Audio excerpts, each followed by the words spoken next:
Ladies and gentlemen, my name is Chimeron, and today we're gonna figure out what in the world is Book of Demons. This is a, as described by the developer, hack and slash deck builder hybrid in which you make your way through dungeons, and instead of weapons you have decks, cards that you pretty much collect throughout your journey, and your objective is to make your way to hell and figure out what in the world is happening with your village. So without further ado, you're going to notice regular aspect ratio. Unfortunately, there's no ultra wide support for the game. However, that is not such a bad thing because it works fine even in this resolution. It doesn't need to be ultra wide from what I've seen in the game, so I'm not going to deck that any points. But here are the options. As always, you have volume, sound effects, and music. Only 2 sliders, so I forgive the fact that there's no master slider. Here's the resolution. I have it on 1200 just to get that slight advantage on the length of the image. Not by much, clearly, but. And display, you can do full screen, you can do borderless windowed and all that stuff. Not much else. This is it. You can't really downgrade the graphics, but you wouldn't need to in a game like this. You'll see the art style is pretty potato worthy. VSync, fixed screen proportions, and pause the game when not focused, which is awesome. You have a few options here. You can do this, which is Book of Demons, what is released now. They're currently working on Hellcard, and this one, which is Book of Aliens. It looks amazing. It's in production as well. You cannot play this yet, obviously, of course. The only thing you can play is Book of Demons. I've played about 3 hours in the game, and even though like every 15 minutes or so I'll discover something new about the game, I feel like I've seen most of the mechanics that it has to offer. So without further ado, let's see. You have the Archer, the Rogue, and the Mage here. Do not be mistaken, these are 2 range classes that nothing is different as far as the attacking mechanisms. Even though this is a sword guy, he can attack from whatever distance. The only thing that you're going to notice with these guys is that there's going to be a projectile that is going to be going towards the enemy. So instead of an immediate attack, it's going to be a little bit of a delay because the projectile does have to reach the enemy. So mini challenge here. We're going to ignore that for now. We're going to continue with Bjarki. That's a random name. They do have a random name generator, but you cannot adjust any of the character elements, which I do not care about. This is your hub area. This is your village. This is the Sage. You can gossip and find out more information about different enemies in Bestiary. As you can see, I've discovered more than half of them. And then you can also unlock a card slot here. This is your card equipment that you can have equipped at all times. These that have a keyboard binding, those are going to be active cards. These are going to be passive cards. They take 7, 5, 6 mana to operate. This is your total mana pool. And the more you level up, you can choose to level up either this, which is your health, or this, which is your mana. But there is a little bit of a twist there. I'll get to that next. This is the barmaid. Here you can gossip as well, kind of talk about different situations. Everything is voice acted very nicely, which I really do appreciate. This is Golden Key. I haven't been able to unlock this yet because I don't have enough money, but the magical Claudron works as such. Every time you level up, you choose to level up either your health or your mana.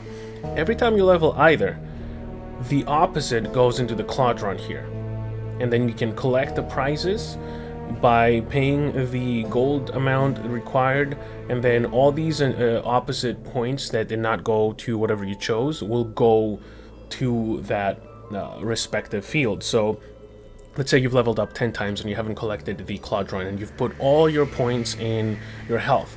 When you go to collect your Claudron with a few prizes, which are collected randomly throughout your campaign, those 10 points that you put into health will go onto your mana. And do keep in mind that it starts at 500, but it does increase every time you collect prizes and all of the points. As you can see, I've put 3 points in my mana, hence the 3 life points here, and 1 point in my health, and why I have 1 mana and prize is 6. These can be anything from cards to passives and all that stuff, so That is it for her. How can I help This you, guy my just friend? gives you this thing, Death Rage.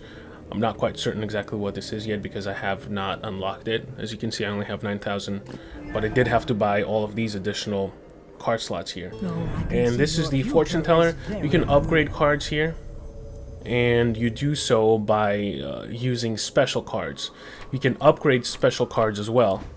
Not right now because I don't have the necessary stuff, but you can combine more than one low tier upgrade cards to create a single high tier upgrade card that some of these require. So as you can see, this thing, the cross is a high tier card, and the death are also high tier cards, but the moon and the sun are the basic upgrade tier cards. And this is how you upgrade. You just put any either a sun rune or a moon rune. Right now I don't have any of the moon runes, so I can just use 2 of these. I don't care about this thing because it doesn't really help me as much as I would like it to. I've upgraded my health potion and this ability right here. And we'll explain what they do in a second here once we go on the deck. So this is how you upgrade, which is pretty cool. She can also recharge your cards. This is a town portal. From my understanding, you can just visit the town whenever you want to. This is only to use it when you go into the dungeon, and you cannot escape if you get in trouble, which is useful, but I've never had to use it because I am playing on easy just so I can get through this. It gets quite challenging at the part that I'm at, but not to the point that I'm having a really difficult time. You can sell your runes, you can gossip with her as well. It's just pretty much the same. She gives you information, which is pretty cool. But as you can see, I'm kind of like halfway through almost, which is pretty nice. The music is amazing. I really dig the music. The voice acting, again, is just gorgeous. It's very professionally done. And I like the sound effects as well, which the music by itself is just, they've done an amazing job in the music. Here is your artifact deck, card deck, whatever you want to call it. You can upgrade through this menu as well, but these are all the cards I have so far. Not that many, but do keep in mind that these can be upgraded the more you collect. So this is the common, block chance 30%. This one, block chance 30%, and increase health by 1, and requires level 8. This one, better chance to dodge zombies, max mana increased by 1. So these are free upgrades that you can do. You don't have to worry about doing anything else. You just select which upgrade variant you want to equip at a time. These are spell cards, the blue ones right here. They are active spells. There's no weapons in this game. There's just different cards that give you different abilities that you have to use. The number here is the mana that they're required to be activated. Do keep in mind that the more passive cards you have equipped, the more mana they're using up. So at some point in the game, you will find yourself upgrading your health way too much and your mana not at all, so you cannot equip any of the passives or the active spells. That's when you realize, hey, I've leveled up 10 times, I barely have any mana, maybe using the Quadron is a good idea. These are the artifact cards. These are going to be all your passives. The check mark is indicating that I have equipped the card. Some of them are not really useful, but some of them are going to be useful and a pain in the ass at the same time. So here's an example. This is the Burning Axe card. There's a chance to spark a fire underneath the enemy that you're attacking. Well, that fire can damage you as well. So when you've killed the enemy and the fire's in front of you on the path that you have to take, you either take the hit and kind of take 1 heart damage, or you just wait. It doesn't take that long for them to disappear, but still kind of an inconvenience. That is essentially most the backbone of the game. Let's go down towards hell. So this is the whole journey that I have left. This is the devil. Got to get to the devil somehow, but this is what I've done so far. You cannot go back to the dungeons once you've killed them immediately, but this is the quest. This is the first quest that I've met in the game. I haven't done it yet because I wanted to make the video on it. These are just special quests that you're gonna find throughout the campaign. You have 1, 2, and then technically 3 when you get to the Archdemon. So It even gives you an estimated time of how long it's going to take you to complete it, which is pretty cool. So we're going to see some combat here, which is pretty interesting. This is a boss fight. Just have to butcher you and voila! Adventurer du jour. Master will appreciate. Kind of silly voice acting, but lock doors. I'm suspecting that I have to kill all of the enemies before I can open the door, which makes absolute sense. But mere doors won't protect it. I must find the key. Find the key. Okay. So, ooh, that is interesting. That is new. So, this is how the game works. That's it. You do have an auto attack, which is really, really slow. And I'm going to demonstrate how fast the auto attack is. If you don't move your mouse and you don't attack any enemies, your character will start out. This is auto attacking right here. And this is the fire. As you can see, I did get damaged. You don't have to mash your click, but you can just hold and attack. Now, I do have a card equipped that will attack nearby enemies if they're in range of the enemy that I'm attacking. So, as you can see, I'm attacking one guy, and there's a second attack taking place on the enemy nearby. That is really helpful and really useful when you have a multiple amount of enemies near you, and it can clear it out. That's this ability right here. Extra attacking is to deal some opponents in range. This bloody armor recovers hearts lost in battle. And if you see, sometimes there were hearts on the ground. Every time you take damage, you can collect them and help you a little bit. And this is the Amulet of Life. Regenerates heart points over time, 1 every 3 seconds. So if you're in an area, let's say I had 15 hearts, I would just wait a little bit in here, and my health would regenerate all the way to the maximum. I don't have to look for any healing wells, which is pretty fortunate. Now this is pretty much the extent of the game, in all honesty. Not much else is happening. These are gargoyles. Every single enemy will have their own special effect that they're going to be doing. So, gargoyles, they will stand still for the most part. For the next key, they will stand still for the most part. You cannot attack them. You do have to move into a specific spot in order for them to wake up, so that you're able to attack them. As you can see, I lost way too many hearts, but I gathered most of them for the most part. These are the archers. You cannot escape them ever. You just gotta kill them. So you do notice how even with the melee guy, I'm still able to attack from a distance. That's how all of the characters work. So each enemy will have their own unique mechanic. Gargoyles will just run away, and they will become stone. I didn't know they can go in a different room. That's interesting. They will become stone, and while they're stone form, they will regenerate their health. Ooh, this is cool. Oh my god, what is happening? Oh, spiders. Okay. Oh, I can't run away because of the spiders. Oh, crap. Okay, this guy right here, when he gets locked, he has the golden... oh my god. What is happening? I just died. Catch starts to recover. Okay. Okay, I need to use my potion. This ability that I just used, it attacks every enemy in the area. And I am getting annihilated. Oh my goodness. Oh my goodness. Oh, what is happening? Collect the hearts. Okay.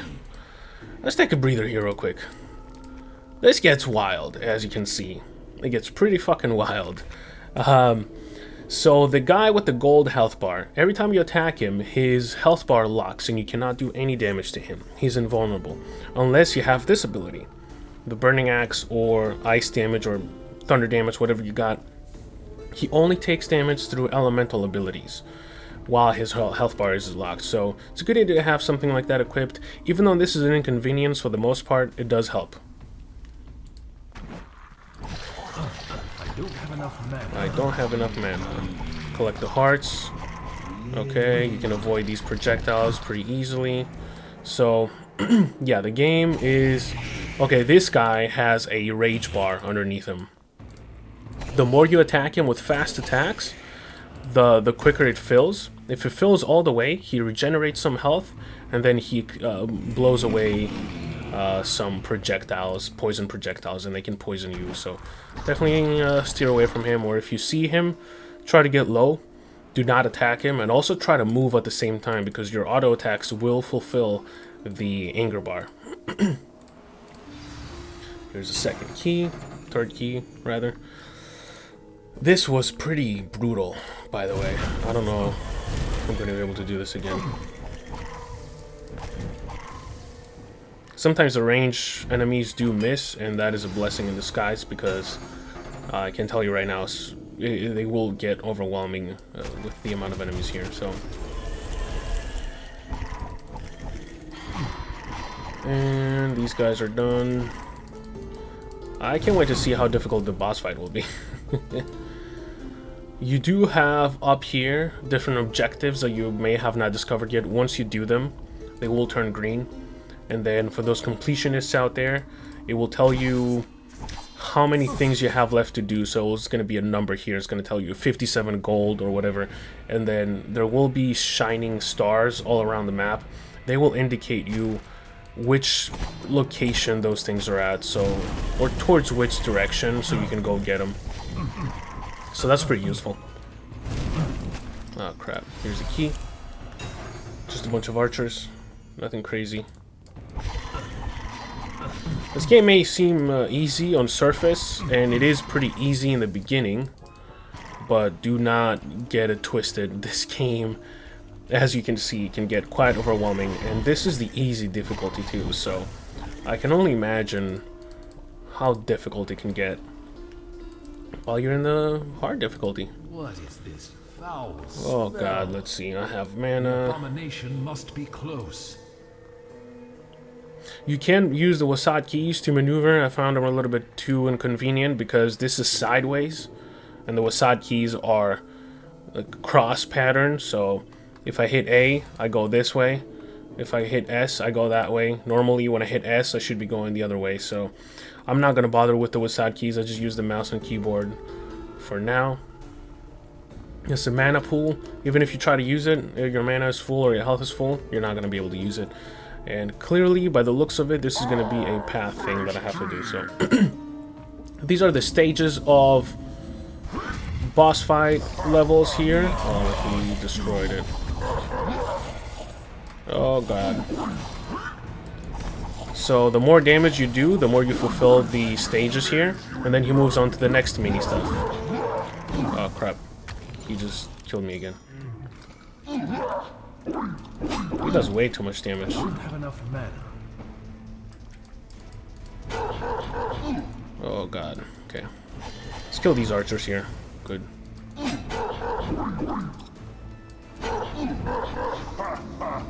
Okay, he's immune while he's doing his thing. Oh, he is a ninja now. Okay. Oh, and they bounce through walls. Okay, well, interesting boss design, that's for sure. So as the green bar moves forward, you're gonna notice that there's gonna be the next part of the challenge here. He's gonna spawn some more enemies. These are just regular skeletons.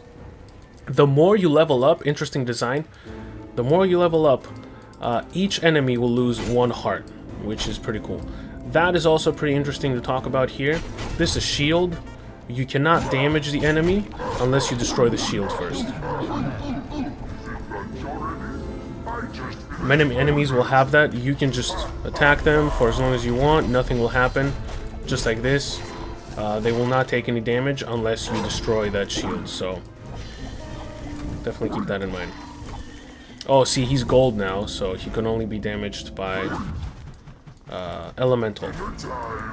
Here's another shield guy. Destroy it. So he's cooking by the looks of it. I don't have enough mana. I need to recover some mana, so I'm going to go back to the pool here. This is fairly easy for the most part. Not as easy as I thought it would be. It's definitely challenging. Oh man, missed opportunity here. Okay, well, the fire's going to kill him.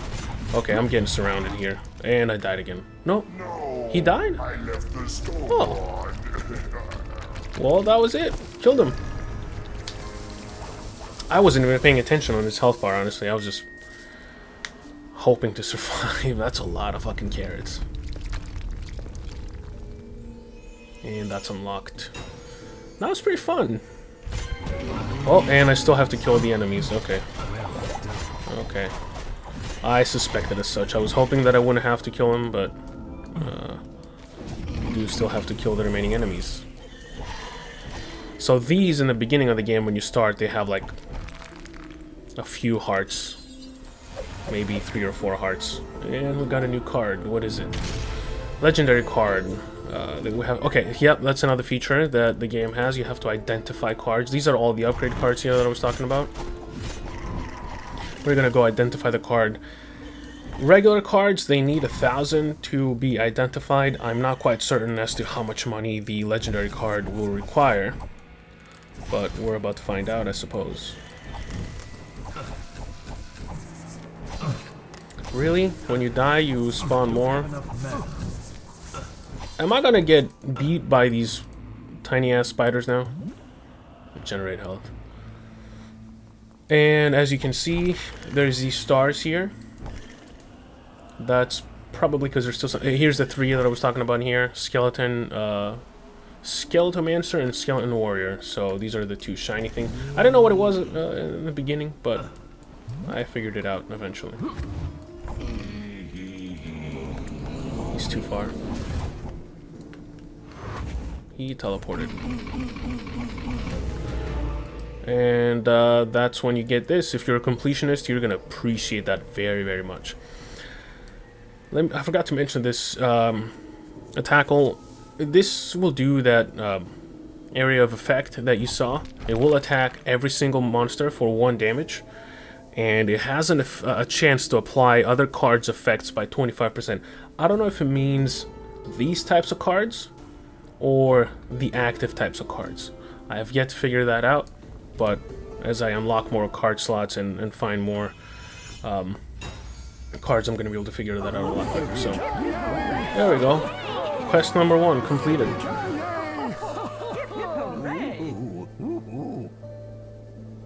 Awesome. Well, these guys seem to be happy. Let's identify the card.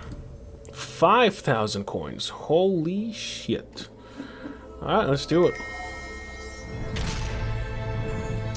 It's hammer time. Okay. Does it explain what it does? Oh, it's an upgrade. Okay. So this thing knocks back monsters in your proximity, does 2 damage. Awesome. When you go legendary upgrade, you can knocks back proximity. Still 2 damage. Chance to recover mana after casting spell 5%. Thrown monsters have chance to drop 2 mana 20%. Okay. I'm not gonna change this one because when you do the math and you're surrounded by enemies, this can do a crap ton of damage because it doesn't have any limitation on how many monsters it can damage. So I'm gonna stick with that for now. So you slew the man-eating demon? Yes, I did. And here's a claw drone. I haven't leveled up yet, so I'm still sitting at 6 prizes, 1 mana, and 1 life 3. Not gonna bother with the claw drone now because, like I said, it does get more expensive every time you use it. So I'll try to wait and make the most of it. And this lady can help me upgrade my cards. I can upgrade this. Chance to spawn hearts when being hit 50%. So this one just increases it by 10% if I upgrade, and then probably 60% on the final upgrade. It's not worth it to upgrade for now, at least. I don't even use this one, so we're not going to worry about it. And I have upgraded the health potion by 1. Instant recovers 40 hearts. I'm not going to worry about it for the level 3 for now because I only have 29. So as we progress, absolutely for sure, we're going to... Here's the upgrade path for these guys, for the upgrade runes. You can do 2 suns to get a life rune. You can do 2 moons to get a death rune, and then you have the truth rune when you combine the death rune and the life rune. And this is what this needs. It needs a truth and any of the cards. So obviously when it says any, you do want to use the basic ones. You don't want to use the secondary upgrades, because that's literally a waste of upgrade cards. So I could upgrade this by combining these two and then 1 and 1, but not worth it. We're just gonna not worry about it for now. I do wish that I had more to unlock a card, but I need 15k. I did have 15k, but I used 5,000 to identify the legendary card. So this is what the game is. It's not an expensive game from what I've seen. I've had a lot of fun with it. The thing is that I've played this much just to make a video on the game. This isn't my cup of tea when it comes to games. So that being said, I can still recognize the fact that it's an amazing game. It's very well put together. The voice acting to me is fantastic. Absolutely fantastic. I have no complaints on the voice acting. The old man sounds like an old man. The barmaid sounds like she's supposed to. This guy sounds supposed to. Definitely no problems there. Your main character will also sometimes say things, which is pretty cool. And I wish he said things a little bit more often, because there does tend to be a little bit of a monotonous feeling when you go through the dungeons. You do the same thing, you hear the same voice effects, sound effects, like the attack and all that stuff, which is not bad. They're not bad sound effects, but it does get repetitive in the sense that you wish to have a little bit more dialogue in order to break the monotony a little bit. As you could see, the boss had their own voice acting and different type of voice, which is pretty good. The sound design of the game is pretty much my favorite part. I do absolutely love the soundtrack. I would kind of wish that the developers would release like a soundtrack for the game, but they haven't done that yet, which is kind of sad, but what are you going to do about it? So again, this has been Book of Demons, and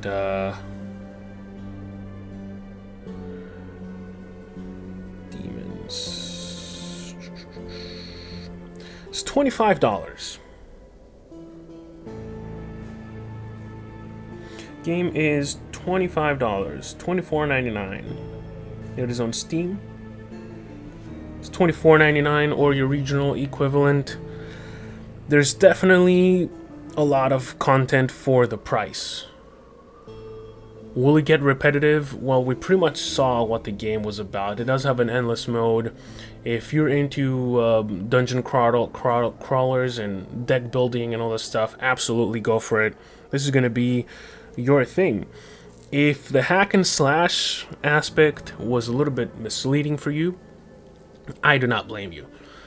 Yes, it is kind of hack and slashy, but not in the sense that Diablo 3 is, for example. It's not that kind of game. You don't have freedom on the movement. You don't have different equipment that you can equip as far as weapons and arm and all that stuff. Again, game doesn't exactly says that on the description, but that is essentially it for Book of Demons. Not a bad game. Had fun with it. I'm probably not going to be able to finish it because I have a backlog of games to go through, but thanks for watching, and hopefully see you on the next one. Peace.